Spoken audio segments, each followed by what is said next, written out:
Hello everyone, प्रज्ञा empower studies में आपका स्वागत है। आज हम विलोपन विधि द्वारा समीकरण को सॉल्व करेंगे और एक्स और वाई के मान ज्ञात करेंगे, यानी कि एलिमिनेशन मेथड का यूज़ करेंगे और एक्स वाई के मान फाइंड आउट करेंगे। तो स्टार्ट करते हैं। ठीक है, देखिए हमारा पहला समीकरण है 3x minus 5y minus 4 equal to 0। दूसरा है 9x equal to 2y plus 7। ये प्लस ही है ना, ठीक है ना। देखिए, तो अभी तक तो हमारे पास इस तरह से समीकरण होता था कि यहाँ दो टर्म होती थी, तीसरी टर्म इधर होती थी, है ना। इक्वल टू के इधर होती थी, यानी अचर पर इक्वल टू के लेफ्ट हैंड पर होता था, सॉरी राइट हैंड पर होता था। तो अब हम क्या करेंगे, इसको बना लेते हैं वैसे, है ना। तो सॉल्यूशन हमने लिखा, तो ये 3x minus 5y equal to, ये -4 है, इक्वल टू के दूसरे साइड जाएगा तो क्या हो जाएगा, प्लस में हो जाएगा, है ना। और इसको हमने इक्वेशन नाम दिया फर्स्ट। आप ऐसे भी सॉल्व कर सकते हैं, लेकिन ये दोनों को एक जैसा बनाना जरूरी है ना, क्योंकि दोनों अलग अलग दिख रहे हैं, तो हम इनको एक जैसा बना लेते हैं। अब इसको किस तरह से करना है, 9x, ये 2y है, अगर इसको इक्वल टू के इधर लाएंगे, लेफ्ट में लाएंगे तो इसका साइन चेंज हो जाएगा, तो अभी प्लस का है तो फिर माइनस का हो जाएगा, तो 2y equal to 7 equal to की उसी साइड है और प्लस का है, तो इसको यही रहने देंगे, इसको नाम देंगे इक्वेशन 2, समीकरण 2।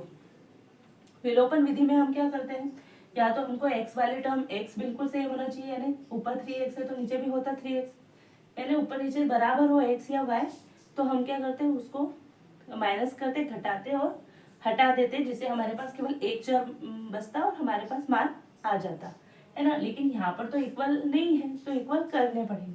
या तो y को इक्वल करने की कोशिश करो, y वाले टर्म को, या फिर x वाले टर्म को इक्वल करने की कोशिश करो। तो हम क्या करते हैं, y को, लास्ट क्वेश्चन में मैंने आपको x को इक्वल करना बताया था, इस बार हम y वाले टर्म को इक्वल करते हैं ना।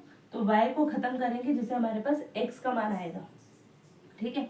तो क्या करेंगे हम, ये y का है ना, तो 2 का मल्टीप्लाई इस पूरे समीकरण में करेंगे, पूरे समीकरण में किसका, y का जो कोफिशिएंट है, यानी गुणक है उसका, गुणांक है उसका। और फिर हम क्या करेंगे, ये 5 है, तो 5 का मल्टीप्लाई हम क्या करेंगे, इस पूरे समीकरण में करेंगे, है ना, इसके दोनों पक्षों में, x के राइट साइड भी और लेफ्ट साइड भी। इस तरह से हम क्या करेंगे, हमको y की टर्म एक जैसी मिल जाएगी, यानी जो ऊपर जितना y होगा नीचे भी उतना ही y होगा, तो वो जब हम माइनस करेंगे तो हो जाएगा 0, ठीक है।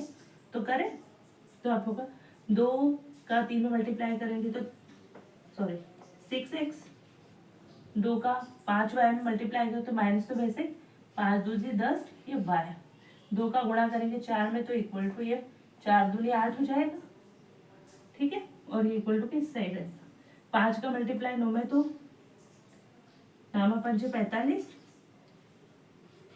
5 9 45, ये माइनस 5 दूनी 10, ठीक है, यानी 10y हो गया, और 5 का साथ में तो 35, ठीक है। अब इसको माइनस करो, इन्हें घटाओ, तो यहाँ माइनस लगाएंगे तो इस माइनस, जैसे यहाँ माइनस का मल्टीप्लाई होगा, इस माइनस की वजह से ये माइनस और ये वाला, हर संख्या के सामने, हर पद के सामने का वाला जो साइन है वो चेंज होगा। इस माइनस का मल्टीप्लाई इस माइनस से हुआ तो माइनस माइनस प्लस क्या होगा, माइनस माइनस प्लस, तो हमने ये नया वाला साइन यहाँ रखा। अब हम कैलकुलेशन में नया वाला साइन यूज करेंगे। वैसे ये माइनस का इस वाले टर्म में मल्टीप्लाई हुआ तो 35 पहले प्लस में था, अब प्लस का ये माइनस का प्लस में मल्टीप्लाई हुआ तो ये क्या होगा, माइनस, तो 35 अब कैसा हो गया, -35, ठीक है। अब इसको सॉल्व कर लीजिए, तो 45 में से 6 गया तो 39 बचता है ना। और ये क्योंकि बड़ी संख्या माइनस की, तो यहाँ माइनस साइन लगेगा, ठीक है। ये माइनस के 10y और ये प्लस के 10y, ये कैंसिल हो जाएंगे, यानी ये क्या होगा, 0।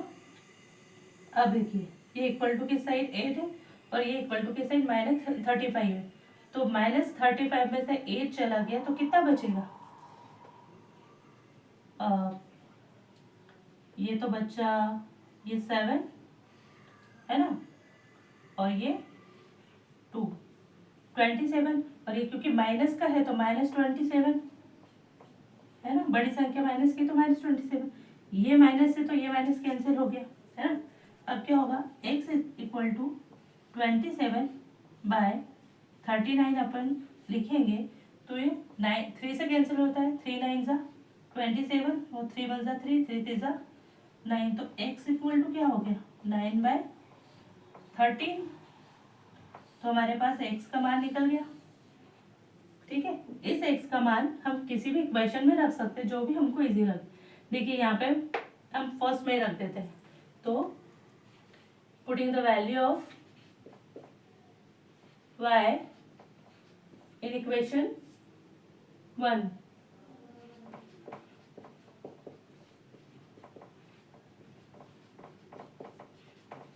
y का मान समीकरण 1 में रखने पर, तो समीकरण x का मान हमने यहाँ x निकाला है, हमने y को हटा दिया था, x का मान निकाले तो x का मान अब यह होगा 3 × 9/13 है ना, -5y = 4। ठीक है, अब इनका अगर मल्टीप्लाई करेंगे तो 3 9 27 तो हो गया, फिर 13, तो ये 5y = 4। इसका एलसीएम लेना पड़ेगा, तो ये इसका एलसीएम हुआ 13, 13 से 13 कैंसिल तो ये 27 माइनस 13 पंजा 65, y = 4।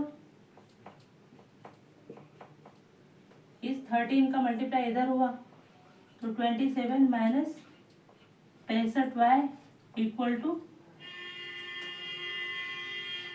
52,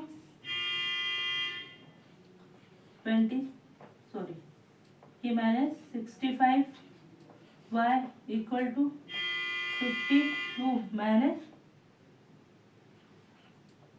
27, 12 में से 7 गए तो 5 और 4 में से 2 गए तो 2, ये 25 और ये -65y y क्या होगा, देखो